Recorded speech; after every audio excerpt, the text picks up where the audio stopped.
Introduction. About Sahih Bukhari. English translation by Dr. Muhsin Khan.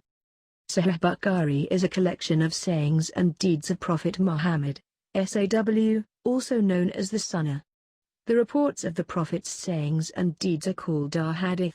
Bukhari lived a couple of centuries after the Prophet's death and worked extremely hard to collect his ahadith.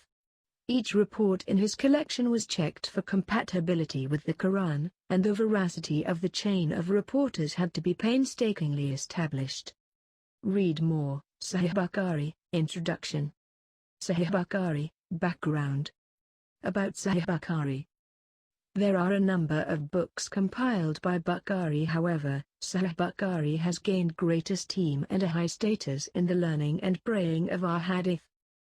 A specific date has not been known as to when he had started the writing of Sahih Bukhari. However, we do know that after he had finished he had shown a manuscript to his teachers Imam Ahmad Ibn Hanbal for approval, who died in 241 AH, along with Ibnul-Madeeni, who died in 234 AH, and lastly Ibn-Maeen, who passed away in 233 AH. It has also been recorded that it took the noble writer a period of 16 years to gather the ahadith and to write Sahih Bukhari, which sets the date back to 217 AH, as the year in which he started the compilation, Bukhari being merely 23 years of age. Before Bukhari had started to collect hadith, there had actually been quite a few published books of ahadith in which Bukhari found ahadith of both weak and strong testimonials, which gave him the idea to compile such a book containing ahadith of only strong testimonials. Ishaq ibn Rawi agreed to this idea, which strengthened Bukhari's decision. Read more. Sahih Bukhari. Background. Sahih Bukhari. Sahih Bukhari Volume 001, Book 001, Hadith number 001. Hadith section/book, Sahih Bukhari. Sahih Bukhari Book 01. Revelation. Narrated by Umar bin al-Khattab. I heard Allah's apostle saying, "The reward of deeds depends upon the intentions, and every person will get the reward according to what he has intended. So whoever emigrated for worldly benefits or for a woman to marry, his emigration was for what he emigrated for." Hadith number 002. Hadith section/book, Sahih Bukhari. Sahih Bukhari Book 01. Revelation. Narrated by Aisha, the mother of the faithful believers. Al-Harith bin Hisham asked Allah's apostle, "O Allah's apostle, how is the divine inspiration revealed to you?" Allah's apostle replied, "Sometimes it is revealed, like the ringing of a bell. This form of inspiration is the hardest of all, and then this state passes off after I have grasped what is inspired. Sometimes the angel comes in the form of a man and talks to me, and I grasp whatever he says." Aisha added, "Verily I saw the Prophet being inspired divinely on a very cold day and noticed the sweat dropping from his forehead, as the inspiration was over." Aisha. Hadith number 003. Hadith section/book, Sahih Bukhari. Sahih Bukhari Book 01. Revelation. Narrated by Aisha, the mother of the faithful believers. The commencement of the divine inspiration to Allah's apostle was in the form of good dreams which came true like bright daylight, and then the love of seclusion was bestowed upon him. He used to go in seclusion in the cave of Hira, where he used to worship Allah alone, continuously for many days before his desire to see his family. He used to take with him the journey food for the stay and then come back to his wife, Khadijah, to take his food likewise again, till suddenly the truth descended upon him while he was in the cave of Hira. The angel came to him and asked him to read. The Prophet replied, "I do not know how to read." The Prophet added, "The angel caught me, forcefully, and pressed me so hard that I could not bear it any more. He then released me and again asked me to read, and I replied, 'I do not know how to read.' Thereupon he caught me again and pressed me a second time till I could not bear it any more. He then released me and again asked me to read, but again I replied, 'I do not know how to read, or what shall I read?' Thereupon he caught me for the third time and pressed me, and then released me and said, "Read in the name of your Lord, who has created all that exists, has created man from a clot. Read. And your Lord is the most generous." 96.1, 96.2, 96.3. Then Allah's apostle returned with the inspiration and with his heart beating severely. Then he went to Khadija bint Khuwaylid and said, "Cover me. Cover me." They covered him till his fear was over, and after that he told her everything that had happened and said, "I fear that something may happen to me." Khadija replied, "Never. By Allah, Allah will never disgrace you. You keep good relations with your kith and kin, help the poor and the destitute, serve your guests generously and assist the deserving calamity-afflicted ones." Khadija then accompanied him to her cousin Waraka bin Nawfal bin Asad bin Abdul Uzza, who, during the pre-Islamic period, became a Christian and used to write the writing with Hebrew letters. He would write from the Gospel in Hebrew as much as Allah wished him to write. He was an old man and had lost his eyesight. Khadija said to Waraka, "Listen to the story of your nephew, O my cousin." Waraka asked, "O my nephew, what have you seen?" Allah's apostle described whatever he had seen. Waraka said, "This is the same one who keeps the secrets, Angel Gabriel, whom Allah had sent to Moses. I wish I were young and could live up to the time when your people would turn you out." Allah's apostle asked, "Will they drive me out?" Waraka replied in the affirmative and said, "Anyone, man, who came with something similar to what you have brought was treated with hostility, and if I should remain alive till the day when you will be turned out, then I would support you strongly." But after a few days Waraka died and the divine inspiration was also paused for a while. Narrated Jabir bin Abdullah al-Ansari while talking about the period of pause in Revelation, reporting the speech of the Prophet: "While I was walking, all of a sudden I heard a voice from the sky. I looked up and saw the same angel who had visited me at the cave of Hira sitting on a chair between the sky and the earth. I got afraid of him and came back home and said, 'Wrap me in blankets.'" And then Allah revealed the following holy verses of Qur'an. "O you, that is Muhammad, wrapped up in garments, arise and warn the people against Allah's punishment, up to and desert the idols." 74.15. After this the revelation started coming strongly, frequently and regularly. Hadith number 004. Hadith section / book, Sahih Bukhari.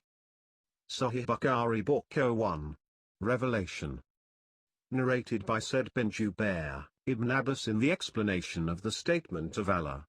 "Move not your tongue concerning the Qur'an, to make haste therewith." 75.16, said Allah's apostle used to bear the revelation with great trouble and used to move his lips, quickly, with the inspiration. Ibn Abbas moved his lips saying, "I am moving my lips in front of you," as Allah's apostle used to move his. Said moved his lips saying, "I am moving my lips, as I saw Ibn Abbas moving his." Ibn Abbas added, "So Allah revealed, move not your tongue concerning the Qur'an, to make haste therewith. It is for us to collect it and to give you, O Muhammad, the ability to recite it." The Qur'an, 75.16-17, which means that Allah will make him, the Prophet, remember the portion of the Qur'an which was revealed at that time by heart and recite it. The statement of Allah, "And when we have recited it to you, O Muhammad, through Gabriel, then you follow it." Qur'an, recital, 75.18, means listen to it and be silent. Then it is for us, Allah, to make it clear to you. 75.19, means then it is for Allah to make you recite it, and its meaning will be clear by itself through your tongue. Afterwards, Allah's apostle used to listen to Gabriel whenever he came, and after his departure he used to recite it as Gabriel had recited it. Hadith number 005. Hadith section / book, Sahih Bukhari. Sahih Bukhari Book 01. Revelation. Narrated by Ibn Abbas, Allah's apostle was the most generous of all the people, and he used to reach the peak in generosity in the month of Ramadan when Gabriel met him. Gabriel used to meet him every night of Ramadan to teach him the Qur'an. Allah's apostle was the most generous person, even more generous than the strong uncontrollable wind, in readiness and haste to do charitable deeds. Ibn Abbas. Hadith number 006. Hadith section/book, Sahih Bukhari. Sahih Bukhari Book 01. Revelation. Narrated by Abdullah bin Abbas, Abu Sufyan bin Harb informed me that Heraclius had sent a messenger to him while he had been accompanying a caravan from Quraysh. They were merchants doing business in Sham, Syria, Palestine, Lebanon and Jordan, at the time when Allah's apostle had truce with Abu Sufyan and Quraysh infidels. So Abu Sufyan and his companions went to Heraclius at Ila, Jerusalem. Heraclius called them in the court and he had all the senior Roman dignitaries around him. He called for his translator who, translating Heraclius's question, said to them, "Who amongst you is closely related to that man who claims to be a prophet?" Abu Sufyan replied, "I am the nearest relative to him, amongst the group." Heraclius said, "Bring him, Abu Sufyan, close to me and make his companions stand behind him." Abu Sufyan added, "Heraclius told his translator to tell my companions that he wanted to put some questions to me regarding that man, the prophet, and that if I told a lie they, my companions, should contradict me." Abu Sufyan added, "By Allah, had I not been afraid of my companions labeling me a liar, I would not have spoken the truth about the prophet." The first question he asked me about him was, "What is his family status amongst you?" I replied, "He belongs to a good, noble, family amongst us." Heraclius further asked, "Has anybody amongst you ever claimed the same, that is to be a prophet, before him?" I replied, "No." He said, "Was anybody amongst his ancestors a king?" I replied, "No." Heraclius asked, "Do the nobles or the poor follow him?" I replied, "It is the poor who follow him." He said, "Are his followers increasing decreasing, day by day?" I replied, "They are increasing." He then asked, "Does anybody amongst those who embrace his religion become displeased and renounce the religion afterwards?" I replied, "No." Heraclius said, "Have you ever accused him of telling lies before his claim to be a prophet?" I replied, "No." Heraclius said, "Does he break his promises?" I replied, "No. We are at truce with him but we do not know what he will do in it." I could not find opportunity to say anything against him except that. Heraclius asked, "Have you ever had a war with him?" I replied, "Yes." Then he said, "What was the outcome of the battles?" I replied, "Sometimes he was victorious and sometimes we." Heraclius said, "What does he order you to do?" I said, "He tells us to worship Allah and Allah alone and not to worship anything along with him, and to renounce all that our ancestors had said. He orders us to pray, to speak the truth, to be chaste and to keep good relations with our kith and kin." Heraclius asked the translator to convey to me the following: "I asked you about his family and your reply was that he belonged to a very noble family. In fact all the apostles come from noble families amongst their respective peoples. I questioned you whether anybody else amongst you claimed such a thing. Your reply was in the negative. If the answer had been in the affirmative, I would have thought that this man was following the previous man's statement. Then I asked you whether any one of his ancestors was a king. Your reply was in the negative, and if it had been in the affirmative, I would have thought that this man wanted to take back his ancestral kingdom. I further asked whether he was ever accused of telling lies before he said what he said, and your reply was in the negative. So I wondered how a person who does not tell a lie about others could ever tell a lie about Allah. I then asked you whether the rich people followed him or the poor. You replied that it was the poor who followed him. And in fact all the apostle have been followed by this very class of people. Then I asked you whether his followers were increasing or decreasing. You replied that they were increasing, and in fact this is the way of true faith, till it is complete in all respects. I further asked you whether there was anybody, who, after embracing his religion, became displeased and discarded his religion. Your reply was in the negative, and in fact this is the sign of true faith, when its delight enters the hearts and mixes with them completely. I asked you whether he had ever betrayed. You replied in the negative, and likewise the apostles never betray. Then I asked you what he ordered you to do. You replied that he ordered you to worship Allah and Allah alone and not to worship anything along with him, and forbade you to worship idols and ordered you to pray, to speak the truth and to be chaste. If what you have said is true, he will very soon occupy this place underneath my feet, and I knew it, from the scriptures, that he was going to appear, but I did not know that he would be from you, and if I could reach him definitely, I would go immediately to meet him, and if I were with him, I would certainly wash his feet. Heraclius then asked for the letter addressed by Allah's apostle, which was delivered by Dihya to the governor of Busra, who forwarded it to Heraclius to read. The contents of the letter were as follows: In the name of Allah the Beneficent, the Merciful, this letter is from Muhammad the slave of Allah and his apostle to Heraclius the ruler of Byzantine. Peace be upon him, who follows the right path. Furthermore, I invite you to Islam, and if you become a Muslim you will be safe, and Allah will double your reward, and if you reject this invitation of Islam you will be committing a sin by misguiding your Arisian peasants. And I recite to you Allah's statement.